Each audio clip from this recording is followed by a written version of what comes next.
photos on. Alright. So we just saw the Dark Tower. And this is coming from a person who, I don't know if I ever told you anything about the series, did I? Other than you read a book. Yeah, and then you explained the mythology too. And I read the books and all that shit. So with that in mind, what did everybody think? I thought it was good. A little Matrixy, but good. Yeah. I thought it was decent. And I also thought it was good. So fuck Rotten Tomatoes, they're a bunch of assholes. Which is what I've been saying fucking forever, because reviews, don't trust them. True. What the fuck is Rotten Tomatoes? Rotten Tomatoes is a website that just kind of averages out people's reviews and makes it into fresh or rotten, and then does a percentage of how many people thought it was fresh, how many people thought it was rotten, and it has a 16%. People actually go off movie reviews with this? Yeah. So, okay, let's for the sake of argument, let's use one of the best movies in existence. I don't know, I can't think of one right now. I was gonna say, fucking Terminator has like a 99% or something. Terminator 2 does. Tucker, mention a really good movie. A really good movie? Yeah. I mean, there are movies that I have hated that have like, I don't know. like 12 Monkeys has a 95, and I fucking hated 12 Monkeys. I liked In Time. Yeah, that would probably have a 60 or 70-ish score. Or Inception. I thought Inception was really good. So yeah, I'm excited for the next Dark Tower movie. I'm happy what they did with this. I'm glad it's not the exact same thing as the books, because it shouldn't be, because it's actually canon as a sequel to the books. And I cannot wait to see where the fuck this version of the timeline goes, if this is the last timeline. So I think that, Matthew McConaughey? yeah, that one. Or Idris Elba. Matthew McConaughey. I think he actually kind of told me to do that. Well, Yeah, that's actually true. I honestly preferred the Dark Man from The Stand, personally. I thought... Randall? Yeah, Randall Flagg. That version of Walter? I mean, he's a different incarnation, you know, and Yeah. I mean, with the time loopiness and the different shit, it really makes sense the way they've picked this one up with the different time loops and different timelines and stuff like that. So Like really, confirming this is a sequel to the books, but it is also a book adaptation because of how time works in that series. Because of the cyclical time and the loops that happen with the Dark Tower. What really annoys me is, like, the one nitpick thing I have is that he actually says one last time around the wheel, old friend, and it's just like, so shouldn't you remember who Jake Chambers is? Do you know, like, all the different timelines if you're saying it's the last time around the wheel? Maybe he just maybe he knows there's been multiple iterations. That doesn't necessarily mean he retains memories of those iterations. Yeah, that's true. And now Jake's a gunslinger. Well, which is awesome. Oh yeah, this is very spoiler fucking. Should probably put that at the beginning of the video. Jake's not really a gunslinger necessarily, because I mean he tells him in the movie that the shine is your weapon, and I'm surprised they call it the fucking shine straight out, like to represent the shining. Well, and you know, I think it would be interesting because, you know, you've told me the book ends and they you know, everything ends and the Crimson King is powerless at the end. I actually would like to see this iteration end on an actual fight, on an actual standoff with the Crimson King. Well, the book kinda did in a way, but it wasn't really the best of a final fight, just because it's supposed to represent that, you know, all of King's other works mean that the Crimson King gets weaker over time. But yeah, I would like to see an actual battle with like this big doom thingy. Well, what I think would be interesting is, in theory, the only person that is actually aware of the cyclical iterations of time would be the Crimson King. And so I mean, he is. Well, but he should be, because he's outside of the cycle. He's not in a sense. It's weird. But I mean, he should be. If he's there at the tower, you know, and outside he should be aware of the cyclical time. And if that's the case, then you've got to think he's got to realize that the last iteration wound up with him powerless. Yeah. So he should be aware of that, and he should take steps to neutralize that as an issue. And also, if this is, you know, a movie verse, even though it is a continuation, we are confirming that this is not a Stephen King cinematic universe. No. Which means the other works shouldn't really affect the movie verse. Not so he directly. shouldn't be less powerful because the other books don't happen in movie form. Yeah, well, and so, I mean, you know, the What thing... does that even mean? Okay, so this is gonna sound weird. Stephen King's multiverse, which is why the movie makes so many All the Stephen references King's to other books. books. Yeah, most of his other books actually are connected to the Dark Tower. And some of the villains that show up are just... Basically, think of it like... you know nothing about Harry Potter, right? Okay. Very little. Have you ever heard the term Horcrux? I've got an easy way to explain this.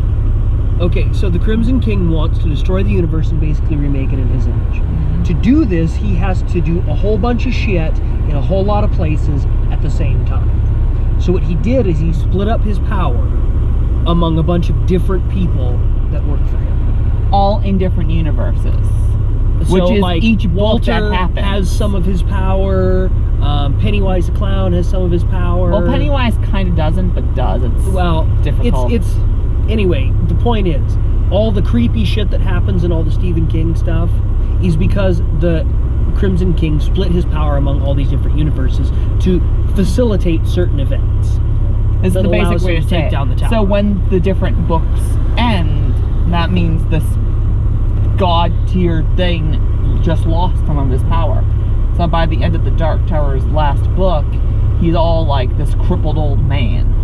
Yeah, I thought that Crimson King were referring to that. No, that's the Man in Black. That's Walter Pack, Walter. He's Dan, also Randall Flagg. You remember The Shining, or not The Shining, the Stand. Years ago, Stand. It was a miniseries with the super flu. Did you ever see Storm of the Century?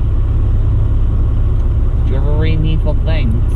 Well, anyway, think of it this way. All the things with dark, creepy power come from the Crimson King. That's all his power. And when they die, that power goes with them. Now, Some Rose Red. yeah, I mean, kind of. I don't know if Rose Red is connected to the multiverse. The major ones would be... Well, the major ones are Desperation, It, The Talisman in Black House, Insomnia, The Stand, and those are pretty much the most major contributions. But yeah, you could to say the Rose Red. multiverse. You could say Rose Red in the house. The reason the house is all creepy is because of the Crimson King's power. Yeah, you could kind of say that. And so when they beat the house, more or less, the house loses its power. So does the Crimson King lose that power. And so by the end of everything, the last iteration in the books, the Crimson King has lost the majority of his power. For all intents and purposes, he's still immortal, but he's powerless. And they trap him in a painting because things. Don't ask. And then at the end of the books, like how in the movie they kept saying, like in the psychic things, the man in black flew over the desert and the gunslinger followed. That's the very first line of the first book. And at the end of the last book, there's like the happy ending, and then there's literally a page that goes, "Do not read any further. These next 10 pages are the true ending, but they're gonna fuck your shit up." And if you read them, Roland climbs to the top of the Dark Tower and opens a door at the top. And he's right back at the beginning. And he gets sent back into his own body from the past, flown across the desert with amnesia, so he doesn't remember any of this happened. And he's just in a permanent cycle of stopping the Crimson King, climbing the tower, defeating the Crimson And that's King, how climbing each the one. tower. And that's how each one works. But in none of the iterations do they actually kill the Crimson King. There's never an actual confrontation. And there's always something completely different. Like, the books are not the first iteration of the cycle. Something changed. Well, like this time Jake, in the movies, something's changed. Well, like for instance, from what Phoebe told me, Jake has never been a breaker. He's never had the Shining. In this one, he does. And so what I'm thinking is they might actually lead up to a final battle with the Crimson King. Which would be awesome. Because that's something they haven't done in the books yet, is they've never actually defeated, quote-unquote, directly the Crimson King. He's always just been depowered, but it just starts to cycle over again. And so what I'm thinking is the Crimson King being the only one that's not in the normal universe, one of the normal worlds, he would be aware of this and would take steps to stop himself from being depowered. If you want something dumber than this, that's still the Dark Tower universe, Keystone, so there's like, there's the multiverse, but this is all Earth Prime shit. There are 2 Earth Primes, Midworld and Keystone Earth. Keystone Earth is our Earth, which means Stephen King self-writes himself into these books. And he meets Roland and he's like, oh shit, I'm writing this book series called The Dark Tower, and Roland's like, I have to make sure you don't die in a car accident or else you'll stop writing my books and therefore I can't exist anymore and the Crimson King will win.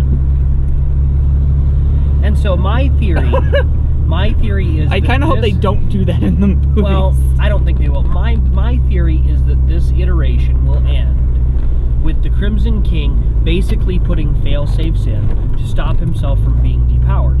Now, they've done something else interesting with capturing psychic kids and using their power to bring down the pillars instead of using the Crimson King's power. So, which is something that they do in the books. Yeah. The holding of breakers and all that shit. So my theory is in this iteration, the Crimson King is not using his own power to empower these people. Matthew McConaughey's character is significantly less powerful than, like, Randall Flagg was. Yeah, but he also, like, that's not really he doesn't really have Crimson King power. It's literally just, he is awesome at magic. Well, yeah, but he when he was defeated, it took a portion of the Crimson King's power, so there was that. I'm surprised that they actually, like, dropped a whole bunch of shit, because it's hinted at the books, but never actually specifically stated that the Midworld version of Excalibur turns into Roland's guns. But here they just flat out said it. Well, and like I say, my theory is that with everything going on, I think that they will eventually lead up to a confrontation with the Crimson King. And the reason why Jake Campbell has the Shining in this one is because he will be the key factor, and he can bring down the tower by himself. They flat said it. Which kinda annoys me. It's like one of my only gripes with the movie is that the books is the story of everybody. It's the group. Like, there are books that are just Eddie's story. The 6th book is all Susan's story. It's called fucking. But this iteration is Jake's story. Yeah, but Jake's story was just the 1st and 2nd book. Well, I'm hoping that it's just the movie was Jake's story, and then the next movie will be, See, I don't think so. I think it'll be like a culmination, because we get to see some of Roland's story in this one, and then I think we'll get to see some of other character stories in the next Susanna one. Odette But I think I think basically what it comes down to is it'll be a culmination of all of their stories, and collectively they will then make a stand against the Crimson King in the end and actually defeat him once and for all by beating him, instead of Jake, instead of his power being diffused and spread amongst others, just creating the cycle again. I'd like to see that. I think it would be, I think what will happen is they'll make a stand against the Crimson King in the end, instead of diffusing his power and defeating all the different things that make him weaker. And that would be a better ending. I mean, and it would be more final. I mean, if, the Crimson King is dead, he's destroyed, they have something in this iteration powerful enough to actually fight him, and that is a breaker. So this seems like kind of a stupid question. Okay. But is the Crimson King supposed to be like Stephen King? No, he's so. Oh, look at that car! Awesome. Fuck! Oh god. So there was, and it's explained in like the comics or something. There was this time where a tear in reality happened, and they're called thinnies. Don't ask me why. So a small tear in reality happens, and these, the Lovecraftian creatures that come out. Like that thing that Roland fought. Yeah, which was like awesome. A Fallout. Yeah. Kinda, yeah. So they fucking come in human form, and they meet up with King Arthur. Or, What? well, Arthur Eld from Midworld. Not our King Arthur. Not our King Arthur, the other King Arthur, the Gunslinger King Arthur. Black King Arthur. Yeah. Yeah, the Black King Arthur. And, you know, they call her the Crimson Queen, and she was the leader of the Lovecraftian creatures. So she's just like, you know, my lord, you and I, and stuff. So he kind of cheats on his wife and fucks this Lovecraftian monster. What? Because he's a fucking idiot. So he defied the Red Queen. Yeah. And because of that, she has a baby that's half human, half Lovecraftian fuck monster. And that's the Crimson King. Now remember, Arthur Eld is, you know, Roland's ancestor. And in the comics, they actually, like, Roland, when he's a teenager, has this fucking vision of the Crimson King. And he's like, cousin, how are you? Because Crimson King's immortal, so technically any fucking descendant of King Arthur is his cousin or whatever. Yeah. But no. Welcome to Stephen King world. I think it'll be interesting because I think that this iteration, you know, you've got something that you didn't have in the others, like I said. Yeah. You've got now a breaker that's on the good guy team. Which is that awesome. Is, I think, going to lead up to a final battle with the Crimson King and all his, you know, Lovecraftian majesty. And I would be really interested to see that and how that played out and be a final actual defeat where they kill him. And it would be cool to see, you know, the Stephen King cinematic universe, because we have it coming out, but I don't think there's going to be any connections. They haven't confirmed. Yeah. I mean, The Mist connected heavily. The actual movie Mist, because the main character was the artist. If you look at the thing he's drawing in The Mist, it's actually Roland in front of the tower, in one hand a gun, and in the other hand a rose. Yeah. Which would be cool. But in like I say, I think that this being the final iteration taking place after the books, it will have to lead up to a final battle with the actual Crimson King, because that's the only thing that logically makes sense. Yeah. Because that's the only thing they haven't done is an outright battle against the Crimson King. Not a well, they did, but it was just super shitty, where he's just an old man in a wheelchair throwing fucking heat-seeking spheres like from Phantasm at them. And so I think you know, I think we'll get to see an iteration of the Crimson King that isn't depowered, that is like, oh, fuck you, I'm doing this, I'm taking that kid, and I'm gonna use his power and mine to bring this fucking tower down. And so I think they'll have to fight him, because, I mean, think about it, this iteration has something they didn't have. Matthew McConaughey's character flat said, this kid can bring down the whole fucking tower by himself. Which in the other iterations never happened. And so, he's going to be central to this iteration because that's what they're going to be going after. And so you'll see a lot less depowering of the Crimson King. Yeah. And the Crimson King will eventually have no choice but to go, alright, no, fuck this, I'm done fucking around. I'm gonna take you, and I'm gonna fucking use you as a fucking battering ram. And they pretty much confirmed this is the last iteration of the cycle, which means the final battle has to be the most epic fucking thing possible. Exactly. Especially if we're doing it in movies, because... Well, yeah, it has to be a big old epic fucking... I mean, come on, you saw... all the special effects, all the budget. I mean, you saw, you know, what happened there in that one, all the Matrix-y effects and the bang, he's fighting bang, the bang, Cantoy bang, and all that shit. Throwing down, you know. And so I think that it would have to be some sort of very big, excellent, climactic final battle, and we already know that it has to be the Crimson King. It has to. Yeah. That's the only thing bigger than the Crimson Randall Flagg or Walter. Well, you know, the Randall Flagg / Walter. Yeah. Well, you could have it be like Walter, Mordred, and the Crimson King versus Roland and whoever the hell else is alive at that point, because characters will fucking die, and if they don't die, I'll honestly be pissed. But yeah, I mean, you know, I think you have to do it that way. It has to. The final battle has to be with the Crimson King. Because that's the build-up. We've already started seeing, oh, all hail the Crimson King, all hail the Crimson King, da-da-da-da. And the Eye. And the Eye. Beautiful. And so it has to be. It has to be the Crimson King. That has to be the final battle. I do like that they reference like all three companies and the NCP, the tech corporation at the very beginning of the movie, saying that they sponsored the movie, and the Sombra Corporation. Those were pretty cute.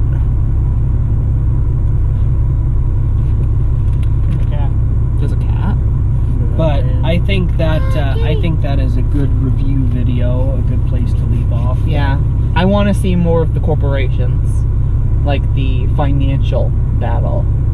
Because the Dark Tower, because there are 2 Earth Primes, there are technically 2 copies of the tower. The one in Midworld's an actual tower. The one in our world is this fucking rose in an alleyway. You know, it'd be a really, really good epic battle. This Crimson King guy. Yeah. Versus the Glow Cloud. Well, I mean, you did make the joke during the movie when they first went to Midworld, and you're just like, oh, it's Desert Bluffs, and I'm like, kinda, yeah. So yeah, we all thought it was good, and it honestly was good, and I'm so happy I saw it in theaters, and fuck what reviewers say. Yeah, fuck 'em. Fuck 'em.